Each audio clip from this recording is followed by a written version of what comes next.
Magandang araw po sa inyong lahat. Kamusta kayo? And welcome po sa panibagong episode ng ating vlog, June's Day Channel. At marami pong salamat at mahigit 100,000 subscriber na po tayo. At magkakaroon na naman po tayo ng isa pang silver play button. Okay, pag-usapan po natin yung libro o children's book ni BP Sara. Magbibigay lang po ako dito ng komento at kay Harry Roque sa kanyang paglaya galing sa pagkakakontempt ng mga kongreso. At ito pong naganap na paglusob ng mga PNP sa KOJC. Alam nyo, kanina nagising ako 4 AM. Usually ganun ang gising ko kasi meron po tayong ginagawa araw-araw. Meron tayong maliit na negosyo. So pagising ko kanina 4:30, yun agad ang bumungad yung live ng SMNI na nilulusob na nga yung KOJC ng mga PNP.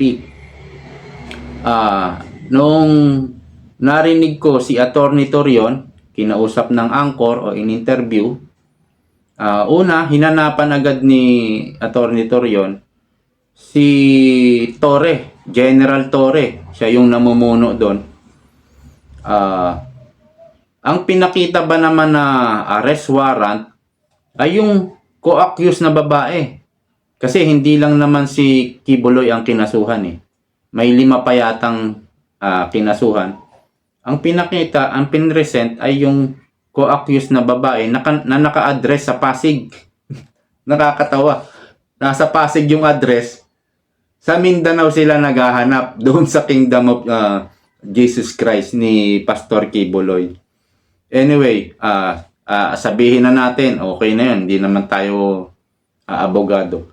Pero yun nga lang ang pinresent nilang warrant of arrest, ang nandoon na pulis ay 2,000. Lahat ay naka full battle gear. Kung ating iisipin, hindi iyon ang pakay nila. Babae, isang babae, isi-serve nila ang warrant of arrest. Nandun pa yung general, yung pinaka-director ng Davao. At may kasamang 2,000. So dito, ang nangyayari po ngayon, kay BP Sara, si Roque, kapag napagtripan, sinabihan siguro yung mga congressman, kailangan makontempt yan. I-contempt nyo yan. Kailangan makontempt yan. Yan. May command. Hindi gagalaw ang PNP kung walang utos sa itaas. Ganon din po sa mga congressman na darating dito sa budget hearing. Darating na budget hearing ni BP Sara. May mga utos yan. May mga utos yan. Hindi natin alam kung ano mangyayari sa budget hearing ni BP Sara. Ito po ay games of power. Ang lahat ng ito. Dihado po ang mga Duterte, although may power pa rin sila. Ano yan? Marami pa rin nagmamahal sa kanila. Nagmamahal na mga Duterte supporters. Mga sumusuporta ng solido talaga. Hindi ito yung nagdadalawang isip pa, no? Hindi ito yung nag-iisip pa. Duterte na po ito at hindi na lilipat pa. Yun ang marami. Lalo na sa Mindanao at Visayas. Solid po talaga yan. Sabihin natin parang loyalista. Loyalista, hindi na maaakit yan ni Leni Robredo. Parang ganon. Marami talaga solid Duterte. Yun ang pinaka-power ngayon ng mga Duterte. And of course, syempre, may mga kaibigan pa rin yan. At masasabi natin, may mga mayayaman yan na pwedeng tumulong sa kanila. May mga mayayaman na kaibigan. Pero, ang pinakamakapangyarihan talaga ngayon ay ang Marcos, Romualdez, Araneta. So sila talaga. At kitang-kita namin, ginagamit lahat ng resources ng gobyerno para pabagsakin ang mga Duterte. So, games of power po lahat ito. At ito yung sinasabi ni VP Sara na political harassment. Lahat po yan. Dito po sa libro na kini-question ng mga ni Hontiveros, at ito nga, nag-warning na nga si Castro na talagang babakbakan nila si VP Sara pagdating sa budget hearing sa Kongreso. Sinabi na yan ni Castro last week pa yata. Ang Vice President, usually, pag nag-propose siya ng budget, no questions asked bilang privilege sa Vice President. Parang presidente. Ang presidente humaharap ba sa budget hearing? Hindi. Pag propose ng budget niyan, bigay yan. No questions asked. Dito lang po kay Vice President Sara Duterte nangyari yan. Na talagang kinokontra nila, pinupuntirya nila, inaatake nila, binubusisi nila. Usually po, sa mga budget ni Leni Robredo dati, meron bang mga matinding balita tayo nangyari tungkol sa budget? Pinahirapan ba siya? Hindi. Kahit na atake siya ng atake kay PRRD dati, hindi siya pinahihirapan sa budget niya. At sinasabi nila, bakit si Leni 600,000 lang ang budget? Yun lang ang proposed budget ni Leni. Yun lang ang ibibigay sa kanya. Hindi niya kaalam kasi yung confidential fund dati. Wala nga alam At walang maisip sigurong programa, proyekto. Walang maisip. Ayaw siguro ng maraming trabaho. So, 600,000 lang. Yun lang ang gusto niyang budget Yun ang kasi ikaw ang magpo-propose Ikaw ang hihingi ng budget. So, i-allotted mo yan kung saan proyekto yan na mga naisip mong proyekto. So, isa ito sa proposed budget ni VP Sara, yung isang kaibigan na libro. Okay? Babasahin ito. Alam nyo kasi, matagal ng practice ng Vice President, yung medical assistance, burial, financial assistance. Etong children's book, kakaiba po ito Kasi ito po yung sinabi ko na to nakaraan, ito yung naging resulta sa pag-aaral nila tungkol sa pagbabasa ng mga kabataan. Usually 6 years old hanggang 9 years old ay mahina sa pagbabasa. Kaya naman, nag-isip si VP Sara at ito yung kanyang naisip na programa, ang gumawa ng libro na siya mismo ang nagsulat. Siya ang gumawa. Ang kini-question dito, bakit gagastos ng pera ng gobyerno sa sarili niyang libro? Narinig ko naman yung reaction ni Congressman Marcoleta at pinagtanggol niya itong children's book ni VP Sara. Talagang maaasahan mo si Congressman Marcoleta. Parang nabasa niya yata yung children's book na ito at sinabi niya na ito'y kumbaga opinion niya lang na ito'y advocacy, isang magandang advocacy ni VP Sara. Kasi ang karakter yata doon, isang ibon at isang kwago. Kasi kailangan mo yon para ganahan magbasa yung mga kabataan. Kailangan may mga ganong karakter. 'Di ba? So isang kwento to, gaganahan talaga yung bata magbasa. So, nakita doon ni Attorney Marcoleta na yung isang ibon at yung isang loro, siguro kasi may kasabihan tayo na birds of the same feather flock together. O, siguro hindi magkapareho ng balahibo yung loro, agkwago at yung isang ibon. O, halimbawa na lang loro. Pero sa kanyang advocacy ni BP Inday na kahit hindi o kahit sabihin natin magkaaway yung dalawang ibon na yon, ay pwedeng maging magkaibigan. Ano? Naintindihan nyo ba o magulo? Kumbaga, yung dalawang ibon na usually sila ay magkaaway, usually hindi sila talaga magkaibigan, ay pwedeng maging magkaibigan. Napakaganda ng isang ng kwento ng libro na pwedeng mapag-aralan, na pwedeng maalala ng kabataan hanggang sa pagtanda niya ang isang aral na ito. So napakaganda ng kumbaga ng motivation, isang istorya na may aral para sa mga kabataan. So kung ito'y advocacy, napakagandang advocacy nito. Bakit mo ito questionin? Yun ang sabi ni Attorney Marcoleta, Congressman Marcoleta. And then tungkol naman sa mga pangangailangan ng mga tao, kung may bagyo, may lindol, disaster, yan ang isa sa proposed budget ni BP Sara.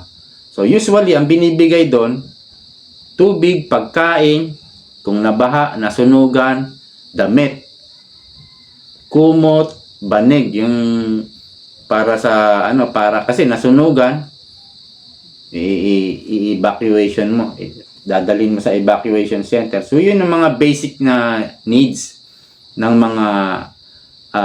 mga nasalanta. Kakaiba, ito talagang children's book, kasi yun ang usually ginagawa ng Vice President.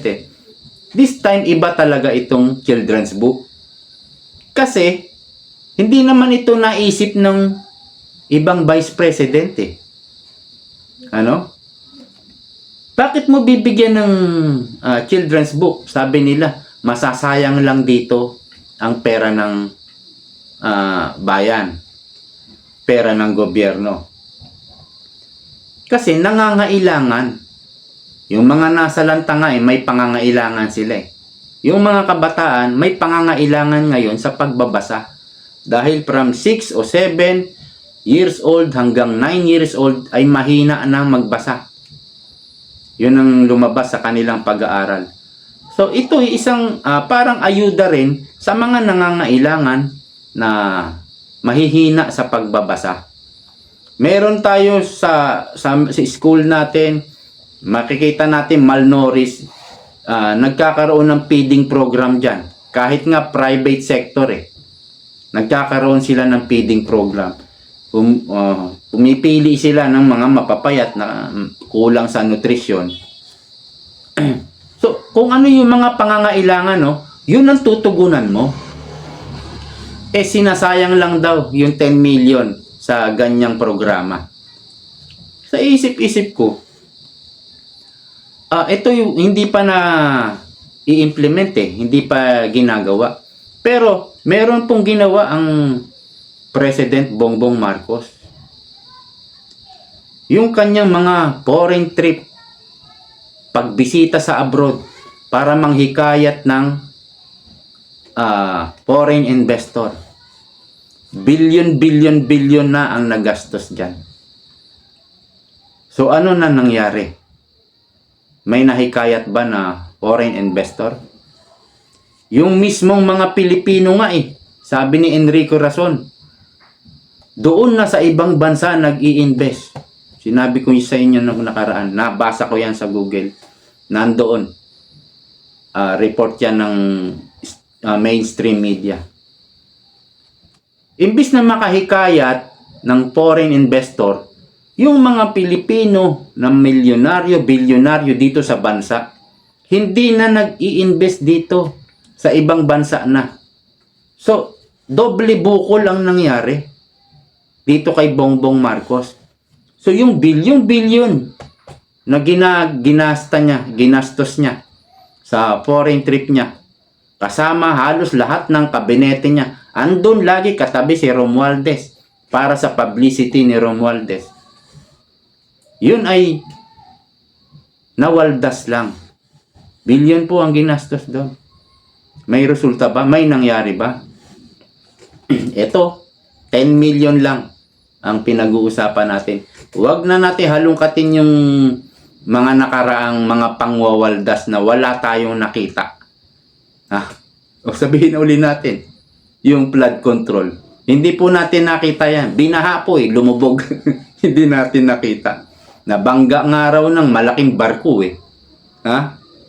Ang dami po. Ang dami. Bilyon ang pinag-uusapan natin.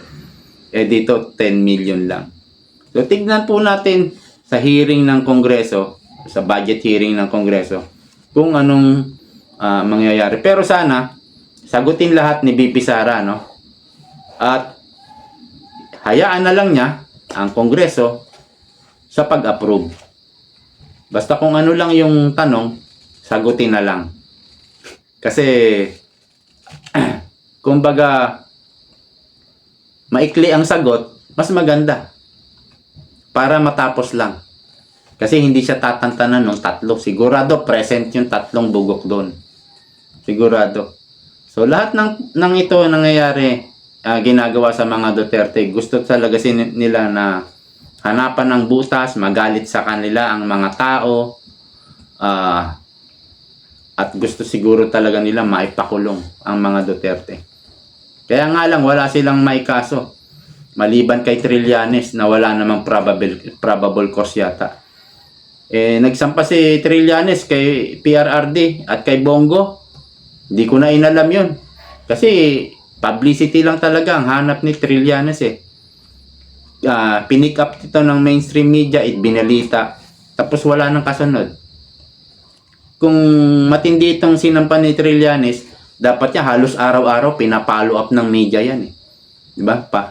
Mas sikat pa nga kay Alice Go itong mas sikat pa si Alice Go dito kay Trillanes. Sa mga nagsasabi po na wag natin iboto si Trillanes sa Senado, hindi po siya tatakbo ng senador. Tatakbo po siya ng mayor ng Caloocan. Ay alam ng mga taga Caloocan yan, lumilibot na si Trillanes Pero dun sa video niya, wala tayong makitang mga crowd na pinagkakaguluhan siya, wala nga lumalapit yata sa kanya. Panoorin niya po yung mga video niya.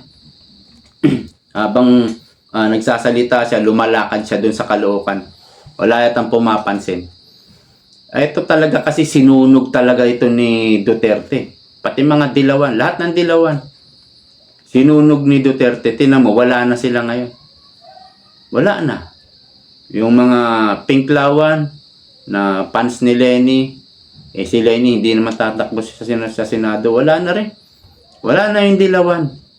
Yung chikibam, hindi na po yan magwawagi. Hindi na po yan mananalo. Wala na rin yan. Ngayon dito po kay Harry Roque, nakalaya na po siya. Kinontempt po siya. Ang nag-motion for contempt po dito ay matindi. Yung estudyante pa niya. At kasama niya dati sa party list. Naging congressman kasi si Roque dati bilang party list ng Kabayan yata yun. At yung kasama niya ron, hindi ko na inalam yung pangalan. Basta yun ang nag-motion for contempt sa kanya. Kakaiba. Ang nangyari kasi, nagsinungaling daw si Harry Roque. Pero ang sabi ni Harry Roque, kaya siya hindi naka-attend nung nakaraan dahil may conflict of schedule. May hearing siya sa Regional Trial Court. Pero nagkamali siya ng schedule. Kasi usually daw, ang Congress, walang hearing o walang session walang hearing tuwing Biyernes. Yun ang alam ni Harry Roque dahil dati nga siyang congressman. So akala niya Huwebes yung hearing sa Congress. Meron siyang hearing naman sa Regional Trial Court. Sa korte meron siyang hearing. Akala niya conflict. Yung pala Biyernes yung hearing ng Congress. So, binalidate ngayon itong ng estudyante niya dati at inaanak pa niya yata. Nagsisinungaling si Harry Roque. Ngayon, humingi ng tawad nag-apologize si Harry Roque. It was an honest mistake. Nalito siya Nalito siya sa schedule. Hindi ito kinatigan. Nagbotohan naman, sabi ni Ace Barbers, botohan. Sabi ni Attorney Marcoleta, kung ako yon, kakatigan ko si Harry Roque. Kasi attorney rin siya At bilang attorney, marami ka talagang schedule, may mga hearing ka talaga. At kung minsan, dahil ikaw lang yung mag-isa, na solo lang yung pagpapractice mo ng abogado, ikaw lang mismo, ikaw pa yung driver, wala kang sariling driver, mahirap talaga yung pagpapile daw ng mga kung ano-ano pa. Minsan nagkakamali talaga sa scheduling. Sabi niya, kung ako yon, kakatigan ko si Roque, kaya lang hindi kinatigan ng estudyante niya, hindi tinanggap yung apologize niya. It was honest mistake. Kinontempt pa rin siya. Nag-motion pa rin ng contempt. So dito, talagang games of power ito. Mapapansin nyo naman Harry Roque malapit sa Duterte. Kibuloy malapit sa Duterte. So, it's a battle of Marcos and Duterte. Games of power. Yan lahat po yan.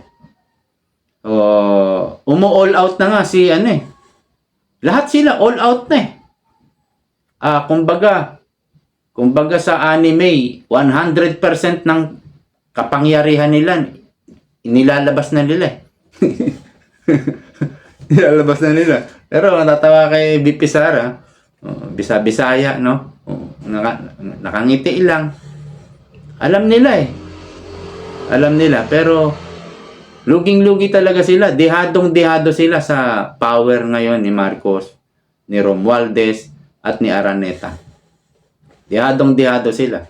Pero kaya nila Kaya nila.